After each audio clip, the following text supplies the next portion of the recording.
बिस्मिल्लाहिर्रहमानिर्रहीम। अस्सलाम वालेकुम स्टूडेंट्स, ये वीडियो वर्चुअल यूनिवर्सिटी से बीएस बायोटेक्नोलॉजी करने वाले स्टूडेंट्स के लिए निहायत इंपॉर्टेंट वीडियो है। जैसा कि आप लोग जानते हैं कि वर्चुअल यूनिवर्सिटी में बीएस बायोटेक्नोलॉजी के स्टूडेंट्स की स्ट्रेंथ बहुत कम है, जिसकी वजह से उन्हें बहुत सी चीज़ों के बारे में बिल्कुल भी गाइड नहीं किया जाता। फिर स्टूडेंट्स को सीनियर से हेल्प लेना पड़ती है और उस तरह से तैयारी नहीं हो पाती जिस तरह से होनी चाहिए, जिसकी वजह से आप लोगों को परेशानी का सामना करना पड़ता है। स्टूडेंट्स, अगर आप लोग वर्चुअल यूनिवर्सिटी से बीएस बायोटेक्नोलॉजी कर रहे हैं तो आप लोगों को अच्छी तरह से आइडिया होगा कि आपके 7th सेमेस्टर में इंटर्नशिप का सब्जेक्ट होता है, जो कि लास्ट सेमेस्टर यानी कि 8th सेमेस्टर में आपकी इंटर्नशिप कंप्लीट होती है। 4 मंथ आपने किसी भी ऑर्गेनाइजेशन में इंटर्नशिप करना होती है। स्टूडेंट्स, मैं खुद कंप्लीट कर चुकी हूँ एंड अल्हम्दुलिल्लाह I got 4/4 CGPA in internship subject. और मेरी आज की वीडियो बनाने का मकसद भी इंटर्नशिप को लेके आप लोगों को मुकम्मल गाइड करना है, इस नियत और इरादे के साथ कि मेरा हर स्टूडेंट भी 4/4 CGPA गेन कर सके। बीएस बायोटेक्नोलॉजी स्टडी प्रोग्राम में सबसे ज्यादा परेशानी स्टूडेंट्स को इंटर्नशिप में होती है, लेकिन अब आप लोगों को परेशान होने की जरूरत नहीं है, क्योंकि ये वीडियो देखने के बाद इंटर्नशिप को लेके आपका हर क्वेश्चन का आंसर आपको मिल जाएगा। इसलिए आप लोगों ने वीडियो एंड तक गौर से सुनी है ताकि हर चीज आपको क्लियर हो जाए। आपकी स्टडी स्कीम में बाकी जो सब्जेक्ट्स होते हैं वो मैक्सिमम 3 या 4 क्रेडिट आवर्स के होते हैं, जबकि जो इंटर्नशिप है ये आपका 6 क्रेडिट आवर का एक सब्जेक्ट है। इंटर्नशिप और प्रोजेक्ट इन दोनों में चॉइस होती है, इन दोनों में से एक करना जरूरी होता है, लेकिन मैं हमेशा स्टूडेंट्स को इंटर्नशिप सजेस्ट करती हूँ। इससे बहुत कुछ सीखने को मिलता है, आप लोग मैक्सिमम मार्क्स ले सकते हैं। स्टूडेंट्स, यूनिवर्सिटी की स्टडी स्कीम के अकॉर्डिंग तो ये 7th सेमेस्टर में आपकी इंटर्नशिप स्टार्ट होती है और ये 8th सेमेस्टर में कंप्लीट होती है, जबकि अगर आप लोग 90 क्रेडिट आवर्स कंप्लीट कर लेते हैं, चाहे वो 6 सेमेस्टर के बाद ही कर लेते हैं, तो आप इंटर्नशिप वाला सब्जेक्ट जो है वो सिलेक्ट कर सकते हैं।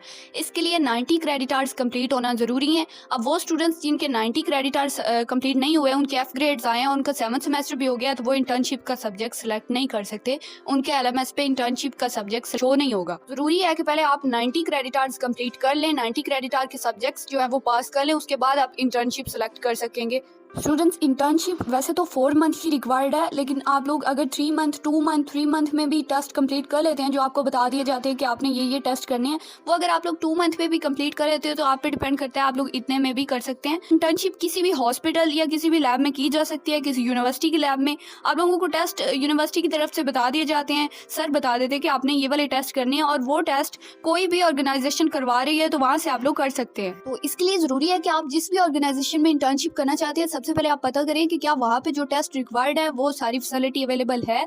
अगर है तो फिर आप उस ऑर्गेनाइजेशन से जाके पता करेंगे कि क्या वो आपको इंटर्नशिप अलाउ करेंगे। अगर करेंगे तो फिर आप लोग जो है वो सर से रब्ता कर सकते हैं, मेल उनको कर सकते हैं, एक रिक्वेस्ट फॉर्म भेजेंगे उनको, और सर की तरफ से आपको रेफरेंस लेटर आ जाएगा, जो कि बाद में मैं वीडियोस में आप लोगों को कंप्लीट सिखा दूंगी कैसे आपने लेना है रेफरेंस लेटर। अब एक और जरूरी चीज याद रखिए कि हर इदारा आपको अलाउ नहीं करता इंटर्नशिप के लिए। 90% तो आपको सिफारिश की बेस पे, आपको कोई ना कोई रेफरेंस बेस पे जो इंटर्नशिप मिलती है, ये रियलिटी है।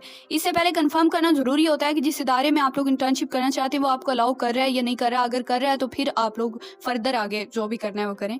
अब बात कर लेते हैं टेस्ट की, कौन कौन से टेस्ट आपने करने होते हैं। तो ये बहुत ज़रूरी एक क्वेश्चन है, स्टूडेंट्स बार बार पूछ रहे होते हैं कि कौन कौन से टेस्ट रिक्वायर्ड हैं। तो स्टूडेंट्स, आपने वैसे तो जो रिक्वायरमेंट्स हैं वो ये हैं कि 2 मंथ आपने मॉलिक्यूलर लैब में काम करना है। जो टेस्ट मॉलिक्यूलर में आ जाते हैं, DNA extraction, RNA extraction, PCR, ये सारे मॉलिक्यूलर में आ जाते हैं, जबकि जो 2 मंथ आपने माइक्रो में करनी है। गूगल सर्च करें माइक्रो में कौन कौन से टेस्ट आते हैं, कल्चरिंग वगैरह उसमें आ जाती है। अब बैक्टीरियल आइडेंटिफिकेशन के लिए जो टेस्ट करवाए जाते हैं, जैसे कि ग्राम स्टेनिंग वगैरह, ये सब माइक्रो में आ जाते हैं। तो 2 मंथ ये और 2 मंथ जो है वो मॉलिक्यूलर, ये जरूरी है। अब आप पे डिपेंड करता है कि आप कितने दिनों में ये सीख सकें। जो मेरा अपना पर्सनल एक्सपीरियंस है, देखें ये बिल्कुल भी मुश्किल नहीं है, लेकिन जब तक आप प्रैक्टिकली अपने हाथ से काम नहीं करेंगे आपको ये बिल्कुल भी समझ नहीं आएगी, आपको उतना ही मुश्किल लगेगा।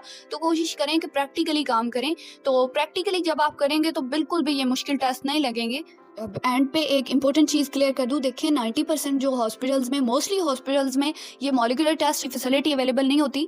तो उसके लिए ज़रूरी है, देखिए पहले तो आप लोग पता करें, अगर कोई भी आपको ऐसा इदारा नहीं मिला है जहाँ पे आप लोग कोई हॉस्पिटल नहीं है या कोई आपको हॉस्पिटल अलाउ नहीं कर रहा है, तो फिर इसका यह है कि आप अपने टीचर से रब्ता करें, जो भी आपका इंस्ट्रक्टर है उसे मेल करें, उनको सब बताएं। उसके बाद फिर वर्चुअल यूनिवर्सिटी की जो लैब्स हैं वो आपके पास एक ऑप्शन बचता है। मोस्टली लैब्स तो नहीं, कुछ लैब्स में ये टेस्ट करवाए जा रहे हैं, जैसा कि फैसलाबाद, लाहौर लैब्स, इनमें करवाए जा रहे हैं। तो आप लोग वर्चुअल यूनिवर्सिटी की लैब में ही कर सकते हैं। वहाँ पे जो इंस्ट्रक्टर्स होते हैं वो आपको कम्प्लीटली प्रैक्टिकल्स करवा के बता देते हैं कि किस तरह से आप लोगों ने टेस्ट करने हैं, और रिजल्ट्स वगैरह सब कुछ आपको सिखा दिया जाता है। अब एक और चीज़ याद रखें कि आपकी जब जिस सेमेस्टर में आप लोग इंटर्नशिप का सब्जेक्ट सेलेक्ट करते हैं, उस सेमेस्टर में आपकी एक तो फर्स्ट असाइनमेंट आती है, उसमें आपने टेस्ट वगैरह लिखने होते हैं, और जो अभी उस वक्त तक इंटर्नशिप नहीं कर रहा होता उसके लिए एक सेकंड ऑप्शन भी होता है। वो एक जैसे हम बाकी सब्जेक्ट्स की असाइनमेंट्स बनाते हैं उसी तरह आपने बैक्टीरियल आइडेंटिफिकेशन के कुछ मेथड्स और इस तरह कुछ क्वेश्चन होते हैं वो आपने सोल्व करने होते हैं। एक असाइनमेंट आती है,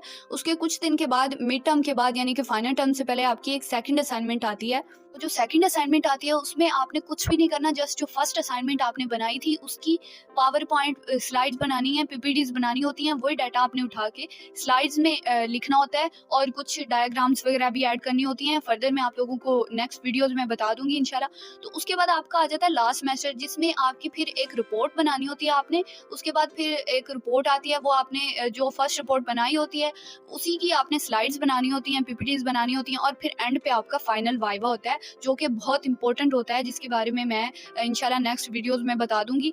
स्टूडेंट्स, जब आप लोग इंटर्नशिप का सब्जेक्ट सेलेक्ट कर लेते हैं तो पहला काम आपने क्या करना है, पहला काम आपने ये करना है कि आप लोग एलएमएस में जो है वो रिक्वेस्ट फॉर्म को डाउनलोड करें, उसमें सारी रिक्वायरमेंट्स लिख के सबमिट करवा दें। फिर आपको रेफरेंस लेटर मिलता है, तो ये सारी डिटेल किस तरह से आपने फर्स्ट स्टेप लेना है, किस तरह से रिक्वेस्ट फॉर्म को फिल करना है, फिर रेफरेंस लेटर, और फिर असाइनमेंट्स किस तरह से बनानी है, और रिपोर्ट्स के बारे में डिटेल से आप लोगों के साथ एक रिपोर्ट भी शेयर करूँगी इंशाल्लाह, और फाइनल वाइवा कैसे देना है।